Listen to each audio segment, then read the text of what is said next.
Hello everyone, welcome to వదినమ్మ రుచులు. ఈరోజు మన ఛానల్లో ముస్లిమ్స్ దావత్ స్పెషల్ రెడ్ చికెన్ని ఎలా చేయాలో చూపించబోతున్నానండి. అది కూడా చాలా ఈజీగా అన్ని ఇంట్లో ఉన్న వాటితోనే సింపుల్గా ఎలా చేయాలో చూపించబోతున్నాను. వీడియో అయితే మాత్రం కొంచెం పెద్దగానే వచ్చిందండి, కానీ స్కిప్ చేయకుండా లాస్ట్ వరకు చూసి మీరు కూడా ఒకసారి డెఫినెట్గా ట్రై చేయండి. ఈ రెడ్ చికెన్ అనేది బగారాకైనా, బిర్యానీకైనా, రోటీకైనా పర్ఫెక్ట్ కాంబినేషన్. చూస్తుంటేనే నోరూరిపోతుంది కదా. మరి ఈ రెడ్ చికెన్ని ఎలా చేయాలో చూసేద్దాం. ముందుగా 1 kg చికెన్ని బాగా క్లీన్ చేసుకొని ఒక మిక్సింగ్ బౌల్లోకి తీసుకొని పెట్టుకోండి. ఇలా లెగ్ పీసెస్ తీసుకున్నట్టయితే మధ్య మధ్యలో ఘాట్లు కూడా పెట్టుకోండి. ఇలా చికెన్ని శుభ్రం చేసుకున్న తర్వాత ముందుగా ఇందులోకి టేస్ట్కి సరిపడా ఉప్పుని యాడ్ చేసుకోవాలి. నేను చూపిస్తున్న స్పూన్ అనేది కొంచెం పెద్దగానే ఉందండి, అంటే టేబుల్ స్పూన్ అనమాట. టీ స్పూన్స్లో చెప్పాలంటే 2 టీ స్పూన్స్ వరకు వేసుకోండి. తర్వాత 1/2 టీ స్పూన్ వరకు పసుపుని వేసుకోండి. తర్వాత 1.5 టేబుల్ స్పూన్ వరకు కారంని వేసుకోండి. కారం ఎక్కువ కావాలంటే, మీకు స్పైసీనెస్ ఎక్కువ ఇష్టం అనుకుంటే మాత్రం ఎక్కువ కూడా యాడ్ చేసుకోవచ్చు. తర్వాత ఇది రెడ్ చికెన్ కాబట్టి మంచి కలర్ కోసం నేను 1 టేబుల్ స్పూన్ వరకు కాశ్మీరీ చిల్లీ పౌడర్ని యాడ్ చేశాను. మీ దగ్గర లేకపోతే స్కిప్ చేసేయండి. తర్వాత 2 టేబుల్ స్పూన్స్ వరకు ఫ్రెష్ అల్లం వెల్లుల్లి పేస్ట్ని వేసుకోవాలి. ఫ్రెష్ది అయితేనే టేస్ట్ బాగుంటుంది. తర్వాత 1 టీ స్పూన్ వరకు మిరియాల పౌడర్ని వేసుకోండి. తర్వాత 1 టేబుల్ స్పూన్ వరకు గరం మసాలా పౌడర్ని వేసుకోండి. తర్వాత 4-5 పచ్చిమిర్చిని ఇలా కచ్చపచ్చగా దంచి యాడ్ చేసుకోండి. తర్వాత ఇందులోకి ఒక 20 వరకు జీడిపప్పు పలుకుల్ని మిక్సీలో యాడ్ చేసి కొంచెం వాటర్ యాడ్ చేసి ఇలా పేస్ట్ చేసి దాన్ని మొత్తాన్ని కూడా యాడ్ చేసుకోండి. తర్వాత 1 కప్పు వరకు పెరుగుని వేసుకోవాలి. పెరుగు ఫ్రెష్దైనా పర్లేదు, కొంచెం పుల్లగా ఉన్నా పర్లేదండి, టేస్ట్ బాగానే ఉంటుంది. తర్వాత ఒక 1/2 కప్పు వరకు ఇలా ఫ్రై చేసుకున్న ఆనియన్స్ని వేసుకోవాలి. ఒక 3 ఉల్లిపాయలని తీసుకొని స్లైసెస్గా కట్ చేసుకొని డీప్ ఫ్రై చేసి యాడ్ చేసుకోండి. తర్వాత ఇందులోకి ఒక 3 టొమాటోస్ని ఇలా పేస్ట్ చేసుకొని యాడ్ చేసుకోండి. తర్వాత ఇందులోకి 1 టేబుల్ స్పూన్ వరకు టొమాటో కెచప్ని వేసుకోండి. తర్వాత రెడ్ చిల్లీ సాస్ అండి, ఇది కూడా 1 టేబుల్ స్పూన్ వరకు వేసుకోండి. తర్వాత సోయా సాస్ని కూడా వేసుకోవాలి. సోయా సాస్ని కూడా 1 టేబుల్ స్పూన్ వరకు వేసుకోండి. 1/2 kg చికెన్ అనుకోండి, క్వాంటిటీస్ అన్నీ కూడా తగ్గించి వేసుకోండి.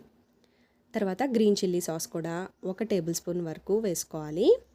ఇలా సాసెస్ అన్నీ కూడా యాడ్ చేసుకోవాలండి.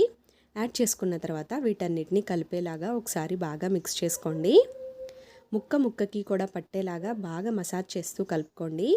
ఈ ఇంగ్రీడియంట్స్ అన్నీ కూడా ముక్కకి పట్టి మన రెడ్ చికెన్ చాలా టేస్టీగా ఉంటుంది. జ్యూసీగా కూడా వస్తుందండి. మనం యాడ్ చేసిన ఇంగ్రీడియంట్స్ అన్నీ యాడ్ చేయడం వల్ల చాలా ఎక్కువ గ్రేవీ కూడా వస్తుంది. సో ఈ విధంగా వీడియోలో చూపిస్తున్నట్టుగా మసాజ్ చేస్తూ బాగా ఒక 2 నిమిషాల వరకు కలుపుకోండి. ముందు నేను ఇంగ్రీడియంట్స్ అన్నీ యాడ్ చేసేటప్పుడు నిమ్మరసాన్ని యాడ్ చేయడం మర్చిపోయానండి. సో 2 నిమ్మకాయల రసాన్ని కూడా మొత్తం తీసి యాడ్ చేసుకోండి. నిమ్మరసానికి బదులు వెనిగర్ కూడా యాడ్ చేయొచ్చు, కాకపోతే నేను వెనిగర్ యాడ్ చేయట్లేదు, నిమ్మకాయలు ఉన్నాయి కాబట్టి యాడ్ చేస్తున్నాను. సో యాడ్ చేసిన తర్వాత మళ్ళీ బాగా మిక్స్ చేసుకోండి. ఈ విధంగా మిక్స్ చేసుకున్న తర్వాత అయితే ఇది రెడ్ చికెన్ కాబట్టి ఇంకా మనకి బాగా రెడ్గా కనిపించాలి కాబట్టి నేనైతే ఫుడ్ కలర్ని యూస్ చేశానండి. మీరు మాత్రం ఇంట్లో చేసుకుంటున్నట్టయితే మాత్రం ఫుడ్ కలర్ని అస్సలు ప్రిఫర్ చేయొద్దు. నేను జస్ట్ థంబ్నెయిల్ బాగా రావాలి, రెడ్గా కనిపించాలని చెప్పి యాడ్ చేశాను అంతే. మాకు తప్పదు, మేము చేయాల్సి వస్తుంది, కానీ మీరు మాత్రం చేసుకోవద్దు, ఎందుకంటే ఫుడ్ కలర్ మన హెల్త్కి మంచిది కాదు. నేనైతే అస్సలు సజెస్ట్ చేయను. సో ఈ విధంగా కలుపుకున్న తర్వాత 1 అవర్ వరకు మ్యారినేట్ చేసుకోండి. మీకు ఎక్కువ టైం లేకపోతే 1/2 అవర్ వరకైనా మ్యారినేట్ చేసుకోండి, పర్లేదు. నేనైతే ఒక 1 అవర్ వరకు మ్యారినేట్ చేసుకున్నానండి. మనం ఎంతసేపు మ్యారినేట్ చేస్తే మనకి ముక్క అంత సాఫ్ట్గా ఉడుకుతుంది, జ్యూసీగా కూడా వస్తుంది. సో 1 అవర్ తర్వాత స్టవ్ ఆన్ చేసుకొని ఒక కడాయి పెట్టుకొని అందులోకి మనం ఆనియన్స్ని డీప్ ఫ్రై చేసిన ఆయిల్ ఉంది కదండి, ఆ ఆయిల్ని యాడ్ చేసుకోండి. నేనైతే 3 టేబుల్ స్పూన్స్ వరకు యాడ్ చేశాను. యాడ్ చేసిన తర్వాత ఇందులోకి గరం మసాలా, అంటే హోల్ గరం మసాలా అంటాం కదా, వాటిని యాడ్ చేసుకోండి. అంటే 4 లవంగాలు, 2-3 చిన్న దాల్చిన చెక్క ముక్కలు, ఒక 4 యాలకుల్ని యాడ్ చేసుకోండి. వీటన్నిటిని బాగా ఫ్రై చేసుకున్న తర్వాత మనం మ్యారినేట్ చేసి పెట్టుకున్న చికెన్ని వేసుకోవాలి. ఈ విధంగా చికెన్ మొత్తాన్ని కూడా వేసుకున్న తర్వాత స్పూన్తో బాగా కలుపుకోండి అటు ఇటు. ఈ విధంగా 1 నిమిషం వరకు బాగా కలుపుకోవాలి. కలుపుకున్న తర్వాత ఇలాగే హై ఫ్లేమ్లో మాత్రమే పెట్టుకొని 5 నుండి 10 నిమిషాల వరకు కలుపుతూ బాగా ఫ్రై చేయండి. హై ఫ్లేమ్లో ఎందుకు కలపాలి అంటే, హై ఫ్లేమ్ పెట్టడం వల్ల మనం యాడ్ చేసిన ఇంగ్రీడియంట్స్ అన్నీ కూడా పచ్చిగా ఉంటాయి కాబట్టి అందులో నుంచి పచ్చి స్మెల్ అనేది పోతుంది. మంచిగా ఫ్రై అయిన మంచి స్మెల్ వస్తుందండి. ఆ అరోమా చాలా బాగుంటుంది. ఈ విధంగా చికెన్ని హై ఫ్లేమ్లో బాగా ఫ్రై చేసుకున్న తర్వాత మూత పెట్టేసి మీడియం ఫ్లేమ్లో పెట్టుకొని ఈ చికెన్ ముక్కలు అనేవి పర్ఫెక్ట్గా 100% ఉడికేంత వరకు ఉడికించుకోవాలండి. అయితే కాసేపు ఆగిన తర్వాత ఈ చికెన్ నుంచి వాటర్ వస్తుంది కదా, ఆ వాటర్ అంతా కూడా ఇంకిపోతుంది. ఈ విధంగా ఇంకిపోయిన తర్వాత ఇందులోకి మనం 2-3 రెమ్మల కరివేపాకుని యాడ్ చేసుకోవాలి. తర్వాత 3 పచ్చిమిర్చిని ఇలా తుంచుకొని యాడ్ చేసుకోండి. తర్వాత కొంచెం సన్నగా తరిగిన కొత్తిమీర, అలాగే కొన్ని పుదీనా ఆకుల్ని కూడా యాడ్ చేసుకోండి. ఈ విధంగా యాడ్ చేసుకున్న తర్వాత ఒకసారి బాగా కలుపుకోండి. ఇలా కలుపుకున్న తర్వాత ఇందులోకి మనం సరిపడా వాటర్ని యాడ్ చేసుకోవాలి. నేనైతే 1 గ్లాస్ వాటర్ యాడ్ చేశానండి. మనం ఆల్రెడీ యాడ్ చేసిన ఇంగ్రీడియంట్స్లోనే బాగా గ్రేవీ ఉంటుంది కాబట్టి అందులోనే చికెన్ కుక్ అయిపోతుంది. అందుకని వాటర్ తక్కువ యాడ్ చేసినా పర్లేదు. కానీ మీరు తీసుకున్న చికెన్ అనేది గట్టిగా ఉంటే మాత్రం వాటర్ కొంచెం ఎక్కువ యాడ్ చేసుకోండి. వాటర్ యాడ్ చేసిన తర్వాత ఒకసారి బాగా కలుపుకొని మూత పెట్టేసి ఆయిల్ పైకి తేలేంత వరకు ఉడికించుకోవాలండి. టైం ఇంత అంత అని కాదు. చూసారు కదా, ఆయిల్ చక్కగా పైకి తేలిపోయింది. అంటే మన చికెన్ పర్ఫెక్ట్గా 100% వరకు ఉడికిపోయిందనమాట.